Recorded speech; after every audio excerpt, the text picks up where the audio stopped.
मेरा नाम मोहम्मद इमरान है। मैं अपने चैनल पाक न्यूज़ से आप लोगों को खुश आमदीद कहता हूं और नए आने वालों से अपील है काइंडली चैनल को सब्सक्राइब कर दे और बेल आइकन को दबा दें। व्यूअर्स, लंदन में एक कत्ल प्लान होता है और दूसरे कत्ल की भी साजिश की जाती है, जिसमें एक कत्ल कामयाब हो जाता है और दूसरा कत्ल करने की कोशिश में कातिल जो है वो नाकाम हो जाता है और जो साजिश है वो धरी की धरी रह जाती है। ऐसा कहना है एक नून लीग के तर्जुमान जो कहते हैं कि जी मैं लंदन में नून लीग का तर्जुमान हूँ लास्ट 5 ईयर से, और वो कहते हैं कि मेरा ताल्लुक जो है वो नून लीग के साथ लास्ट 20 ईयर से है। और इनका जो तारुफ है वो नवाज शरीफ साहब के साथ जो करवाया था वो नासिर भट्ट साहब ने करवाया था, और नासिर भट्ट साहब जो है वो नवाज शरीफ साहब के राइट हैंड है हर तरह के गलत काम करने में और हर तरह के जो उनके कामों को सीधा करने में। ये नासिर भट्ट जो है ये हाई रेट के ऊपर पाकिस्तानी पुलिस को मतलूब भी रहा है। अब जैसा कि छोटे भाई की हुकूमत आई है तो बहुत सारे केसेस जो है वो गवर्नमेंट ने खत्म किए हैं बहुत सारे लोगों के ऊपर, लेकिन नासिर भट्ट जो है वो हाई रेटेड के ऊपर मतलूब रहा है गवर्नमेंट ऑफ पाकिस्तान को। आपको बताएं कि तारुफ किस तरीके से करवाया गया। तस्नीम हैदर शाह का तारुफ इस कैटेगरी के जिम्मे में करवाया गया कि तस्नीम हैदर शाह जो है वो तमाम तर मामलात को संभाल लेगा, इंक्लूडेड अरशद शरीफ साहब के केस को और प्लस इमरान खान साहब को। उन्होंने प्लान ये किया कि तैनाती से नए आर्मी चीफ की तैनाती से पहले इमरान खान साहब को खत्म करना है और अरशद शरीफ साहब को खत्म करना है। ये कहना है तस्नीम हैदर शाह का। उन्होंने एक प्रेस कॉन्फ्रेंस की यूके के अंदर और उस प्रेस कॉन्फ्रेंस में उन्होंने बहुत सारे बातों के ऊपर से पर्दा उठाया और उन्होंने कहा जी इसके जो प्रूफ्स हैं वो मैं पुलिस को दे चुका हूं और अभी मैं ये प्रूफ्स जो है वो मीडिया के सामने नहीं रख सकता। अब इस बात की तरदीद बहुत ज्यादा आ रही है। उनके जो रहनुमा हैं यूके में से वो तरदीद कर रहे हैं। मरियम औरंगजेब ने भी इसकी तरदीद की है, नासिर भट्ट ने भी एक प्रेस कॉन्फ्रेंस की है लंदन में, उन्होंने भी इसकी तरदीद की है। लेकिन तस्नीम हैदर शाह के जो मेहताब साहब उनके वकील हैं उनका कहना है कि हम प्रूफ जो है वो पुलिस के हवाले कर चुके हैं, बाकी आगे कार्रवाई जो है वो पुलिस करेगी, उसके बाद वो शायद जो है वो पाकिस्तानी मीडिया के सामने भी रख दिए जाएंगे।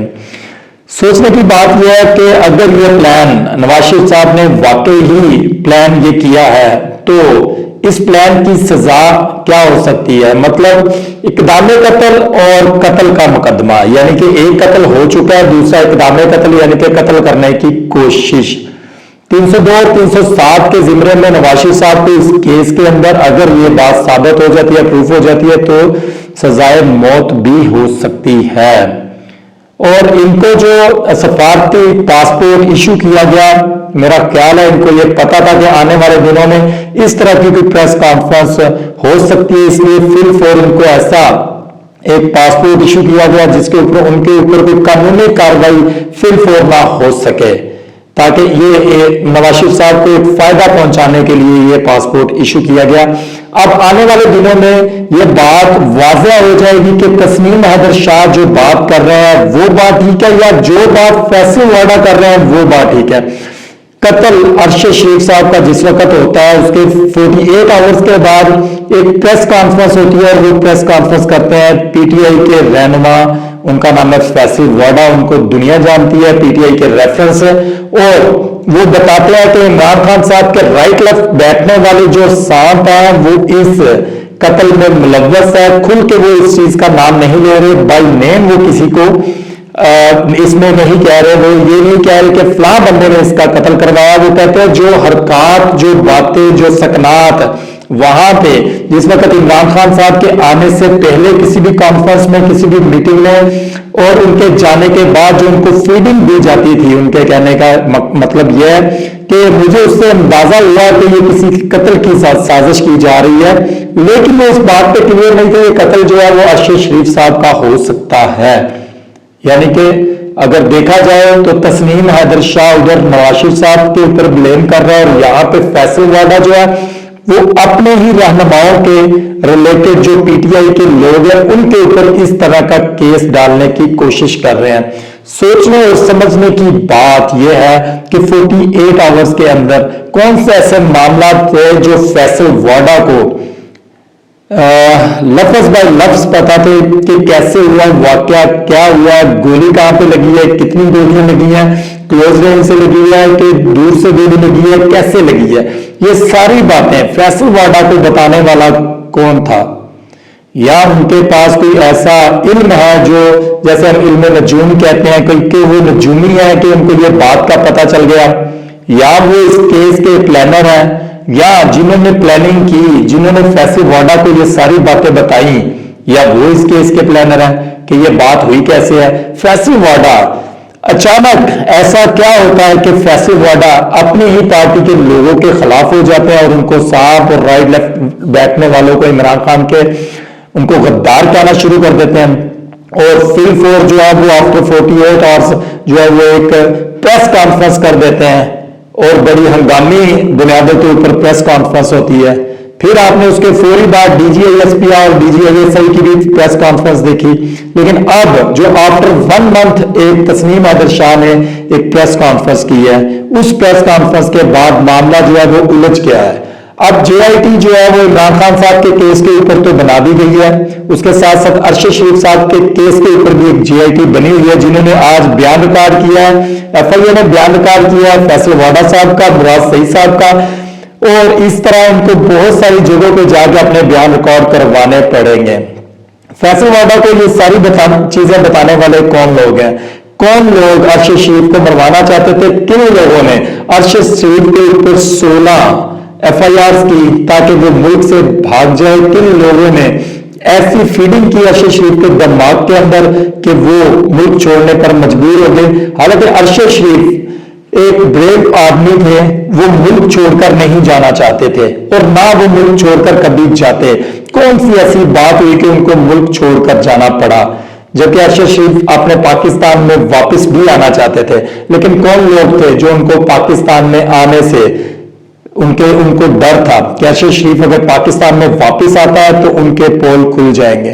और किन लोगों को अरशद शरीफ साहब के कत्ल से फायदा था? इसका फैसला आने वाले दिनों में जेआईटी की रिपोर्ट्स करेंगी और जिन जिन लोगों को इस केस के ऊपर नामजद किया गया उन लोगों से पूछगछ के बाद जेआईटी अपना फैसला देगी कि कौन लोग इसमें मुलजिम है या कौन लोग जिनके ऊपर फर्द जुर्म आयद की जा सकती है।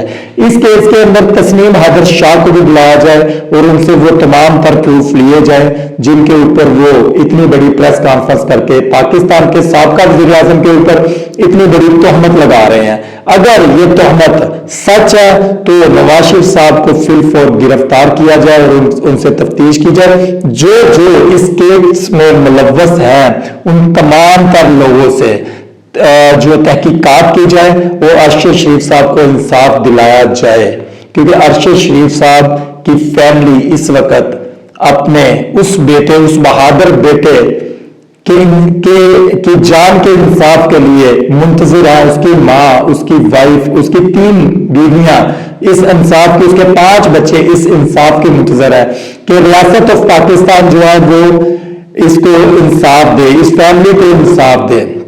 क्योंकि अब हमारी अदालतें, अब हमारी जेआईटी की रिपोर्ट, ये तमाम तर इस चीज के ऊपर मुनहसर है। अगर ये तमाम तर तहकीकात मेरिट पे होती हैं तो मेरा ख्याल है कि हम क्लू तक पहुंच सकते हैं और उस मुलजिम तक भी पहुंच सकते हैं जिसने ये सारा प्लान किया और अरशद शरीफ साहब को कत्ल करवाया। दूसरी जानब आर्मी चीफ बाजवा साहब और उनके अहले खाना की टैक्स डिटेल्स जो है वो मंजर आम पर आ चुकी हैं और जो हमारे वजीर हैं इसहाक डार साहब, उन्होंने फिर इसके ऊपर नोटिस ले लिया। नोटिस लेने का मतलब ये है कि डिटेल्स जो निकली हैं वो सच्ची भी हो सकती हैं। 6 सालों के अंदर अरबों रुपए के मालिक बाजवा साहब कैसे बने और टैक्स कहां से चोरी हुआ और किन किन जगहों पे टैक्स नहीं दिया गया और ये पैसा कहां से आया और पैसा मनी लॉन्ड्रिंग कैसे हुआ और ये बाजवा साहब की फैमिली, बाजवा साहब के बेटे, बाजवा साहब की बहुएं, जो तमाम था जिनके टैक्स रिकॉर्ड्स जो हैं वो मंजर आम पर आ चुके हैं। आने वाले दिनों में हम आपको बताएंगे कि ये टैक्स कैसे कैसे चोरी हुए और किन किन जगहों पे बाजवा साहब ने इस सारे काम में डंडी मारने की कोशिश की, जैसे कि तमाम तर हमारे पॉलिटिशियंस करते हैं। तमाम तर हमारे वो लोग जो असल रसूख रखते हैं वो लोग करते हैं, टैक्स चोरी करते हैं। अगर एज ए आर्मी चीफ हम टैक्स नहीं देंगे, एज ए पॉलिटिशियन हम टैक्स नहीं देंगे, एज ए बिजनेसमैन हम टैक्स नहीं देंगे, तो टैक्स अगर गरीब आदमी नहीं देना तो मुल्क कैसे चलेगा, हमारी माशियत कैसे दुरुस्त होगी। आने वाले दिनों में इस लॉन्ग मार्च की वजह से अगर गवर्नमेंट ने पाकिस्तान को चलाना है तो इनको चाहिए कि फिल फॉर जनरल इलेक्शन की कॉल दे ताकि मुल्क दुरुस्तगी की तरफ जाए। मेरी दुआ है कि अल्लाह ताला हमारे मुल्क के ऊपर कोई ऐसा हुक्मरान मुसल्लत करे जो हमारे मुल्क को कानून, शरीयत और इस्लाम के मुताबिक चलाए। और मेरी ये भी दुआ है कि अल्लाह ताला हमें और हमारे मुल्क को इन जैसे मुनाफिकीनों से बचाए। आमीन सुम्मा आमीन। अपना और अपनी फैमिली का ख्याल रखें, जहां भी रहे खुश रहे। पाकिस्तान जिंदाबाद।